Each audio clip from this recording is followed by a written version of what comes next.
Hello hi दोस्तों, नमस्ते। आप लोग कैसे हैं? आशा करते हैं कि आप लोग स्वस्थ होंगे, मस्त होंगे, अपने अपनी ज़िंदगी में एकदम स्वस्थ होंगे, एकदम मस्त रहते हैं। आप लोग जब हम लोग के आप लोग अच्छे रहते हैं तभी हम भी लोग अच्छे रहते हैं।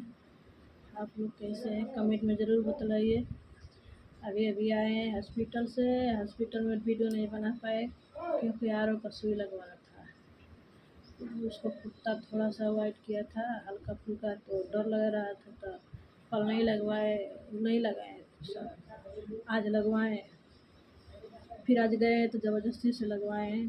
तो जो मैम थी वो बोली थी कि नहीं 5 गो लगेगा, चाहे वाइट किया हो चाहे नहीं किया हो, हल्का हल्का तो किया है ना, तो 5 गो लगेगा। आज से शुरू हुआ है। आप लोग कैसे हैं? आप लोग कमेंट में ज़रूर बतलाइए। हम लोग के यहाँ तो बहुत तेज आंधी चल रही है। यहाँ बस बालू ढेर है, बारिश वारिश बहुत कभी कभी काल हो जाता है, नहीं होता है।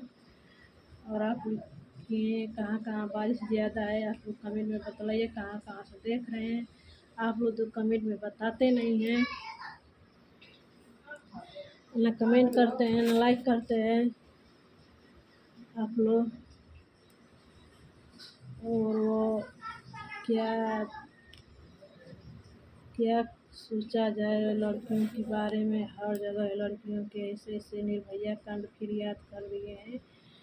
क्या बतलाएं दोस्तों, लड़कियों की ज़िंदगी कुछ नहीं है यार। लड़कियों तो एक घर की, किसी की लक्ष्मी होती है, किसी की बहू है, किसी की बेटी है। बेटियों से तो संसार चल रहा है, नहीं बेटियाँ रहेंगी तो कहाँ से संसार चलेगा। आप लोग स्वस्थ रहिए, मस्त रहिए। आप लोग कमेंट में ज़रूर बतलाइए कैसे रखा जाए। Bye bye. अगर अच्छा लगा तो एक लाइक एक कमेंट ज़रूर कर दीजिए। आप लोग से मेरा विनती है, आप लोग मुझे सपोर्ट करिए, आगे बढ़ाइए। और क्या बताएं, फिर वीडियो बनाएंगे, आप लोग के लेकर आएंगे।